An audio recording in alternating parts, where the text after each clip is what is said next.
आपने police investigation की एक से एक कहानियां सुनी होंगी कि पुलिस कैसे पेचीदा से पेचीदा केस को चुटकियों में सोल्व कर देती है। लेकिन आज की जो सच्ची घटना, मैं सच्ची कहानी आपको सुनाने जा रहा हूँ, वो एक ऐसी इन्वेस्टिगेशन की है जिसे पुलिस ने सोल्व तो किया और इतना कॉम्प्लिकेटेड कर दिया जिससे कि जो मर्डरर था उसको भारत की अदालत ने 2-2 बार फांसी की सजा सुनाई। और फिर जब वो तीसरी बार में सुप्रीम कोर्ट के पास जाता है तो सुप्रीम कोर्ट उसको बाइज्जत बरी कर देता है। तो आखिरकार पुलिस वालों से इतनी बड़ी चूक कैसे हुई, या पुलिस वालों ने उसको जानबूझकर फंसाया था? कहानी को समझने की कोशिश करते हैं, लेकिन उससे पहले आपसे सिर्फ वही एक रिक्वेस्ट है, वीडियो को लाइक करके चैनल को सब्सक्राइब कर देना ताकि मेरी हर एक वीडियो का नोटिफिकेशन आप तक पहुंचता रहे। तो कहानी की शुरुआत होती है 9 मई 2012 को। आगरा के पास एक गांव है। गांव में एक परिवार रहता है गंभीर सिंह का। गंभीर सिंह उस परिवार में रहता है और इसका बड़ा भाई सत्यभान सिंह, बड़े भाई की बीवी पुष्पा और इनके 4 बच्चे, 3 बेटे और 1 बेटी, ये वहां पर रहते हैं। तो एक दिन क्या होता है, 9 मई की रात 2012 को इनका सबका कत्ल हो जाता है, इनका मर्डर हो जाता है, सत्यभान की बीवी का, और जो इनके चारों बच्चे थे, 3 बेटे और 1 बेटी, इन 6 लोगों का कत्ल हो जाता है। और जो इसका भाई होता है, जो छोटा भाई होता है गंभीर सिंह, ये लापता रहता है। पुलिस आती है, पुलिस को इत्तला दी जाती है, पुलिस आकर इन्वेस्टिगेशन करती है, मोहल्ले वालों से पूछताछ करती है। तो उनमें से कोई ये बता देता है कि इन दोनों भाइयों का अब से कुछ टाइम पहले प्रॉपर्टी को लेकर या जमीन को लेकर विवाद हुआ था। तो हो सकता है शायद इसके भाई ने ही इन सब का कत्ल किया हो, 6 के 6 कत्ल किए हो। तो पुलिस अपनी इन्वेस्टिगेशन शुरू करती है, पुलिस जाती है और ये जो गंभीर सिंह है, इसको गांव के ही पास से, जो ये इनका घर था, जो वारदात जहां पर हुई थी, जहां पर कत्ल हुआ था, घटना स्थल से 10 किलोमीटर की दूरी पर ये गंभीर सिंह को पकड़ लेते हैं। पकड़ने के बाद में आगरा सेशन कोर्ट में केस पहुंचता है, चार्जशीट पुलिस दाखिल करती है। कोर्ट में केस पहुंचने के बाद में जो लोअर कोर्ट होता है, लोअर कोर्ट इन सबको केस को देखता है और ये 5 साल लोअर कोर्ट में ये केस रहता है। और 5 साल के बाद सारे गवाह, सारे एविडेंस और जो भी वेपन वगैरह है, जो सब कुछ देखने के बाद ये लोअर कोर्ट इसको 5 साल बाद 20 मार्च 2017 में सजाए मौत दे देती है, 5 साल के बाद। तो इससे ये गंभीर सिंह जो होता है ये घबरा जाता है, काफी घबरा जाता है, और इसकी जो सेल होती है इसको अलग रखना शुरू कर दिया जाता है। क्योंकि जब आमतौर पर क्या होता है, अगर किसी को भी मौत की सजा सुनाई जाती है तो वो आम कैदियों के साथ वहां पर नहीं रहता, क्योंकि कभी वो मेंटली प्रेशर में आके कुछ उल्टा पुल्टा कर ले या अपने आप को नुकसान पहुंचा दे या किसी दूसरे कैदियों को नुकसान पहुंचा दे। तो इसलिए इनको अलग कर दिया जाता है, जिसको सजाए मौत दी जाती है। अब ये अपने इस केस को हाई कोर्ट में लेकर जाता है, इलाहाबाद हाई कोर्ट में जाता है।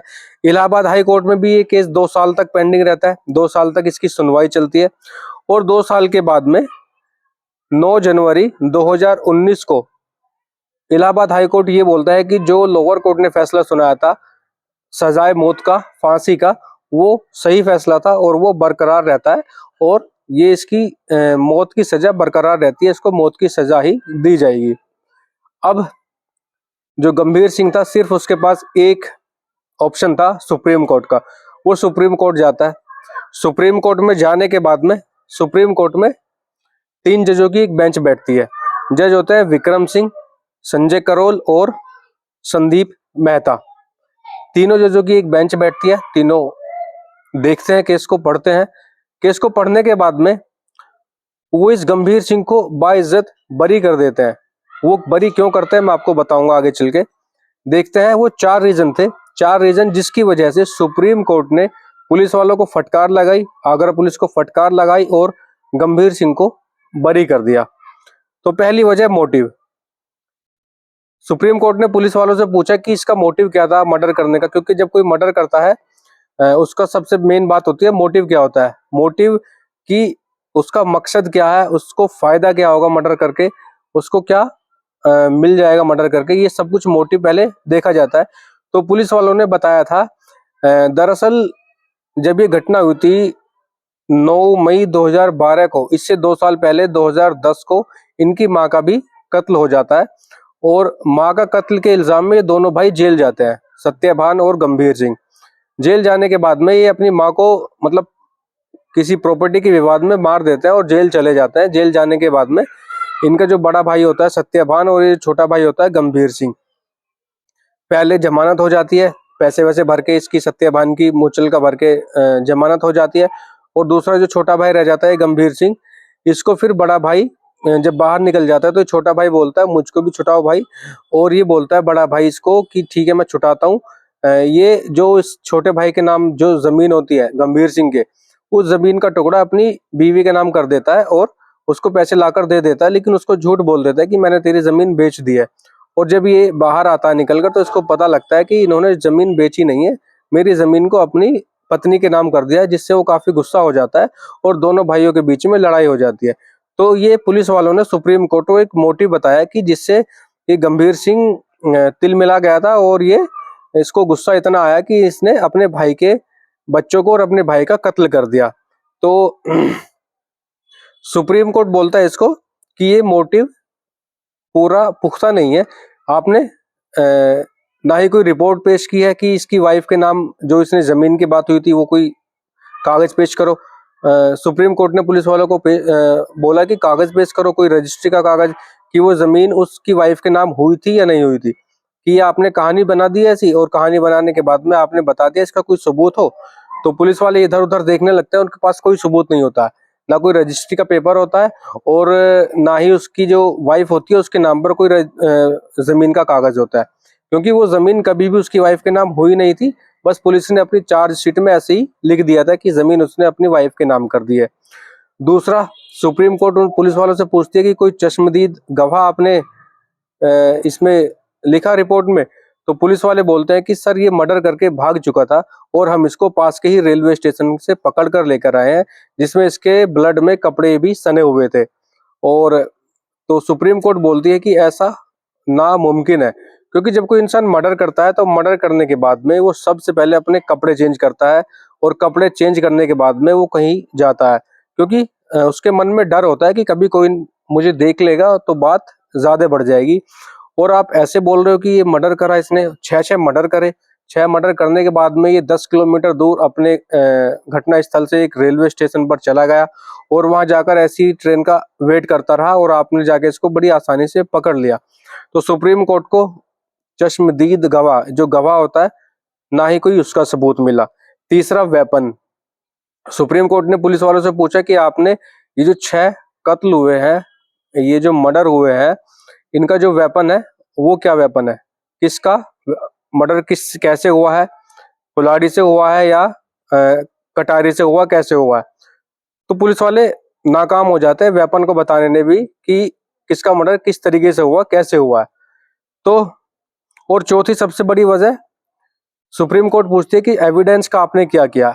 तो पुलिस वाले बोलते हैं कि एविडेंस को हमने 4 दिन के बाद में फोरेंसिक लैब भेजा था। फोरेंसिक लैब में जब जाकर उसकी रिपोर्ट आती है, उस पर ब्लड के सैंपल आते हैं।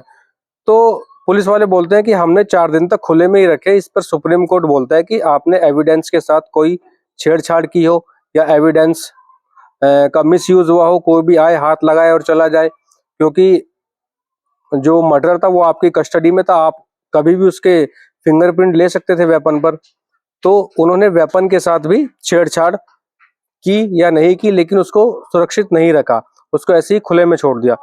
तो ये चारों रीजन देखने के बाद में उसके खिलाफ कोई सबूत नहीं मिला, कोई गवाह नहीं था, किस वेपन से उनका मर्डर किया, उसका जो मोटिव था वो भी, उसका भी कोई सबूत नहीं था पुलिस के पास।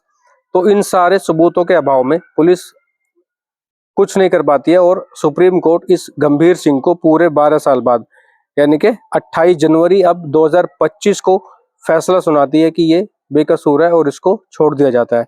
और फिर 12 फरवरी 2025 को पूरे 12 साल बाद उसको रिहा कर दिया जाता है। तो आपको क्या लगता है, पुलिस वालों से चूक हुई है या पुलिस वालों ने अपना काम ईमानदारी से नहीं किया है, सिर्फ उसको पकड़कर जेल में डाल दिया और अपनी चार्जशीट में एक कहानी बनाई और उसको कोर्ट में पेश कर दिया, जिसको 2 बार फांसी की सजा भी सुनाई गई।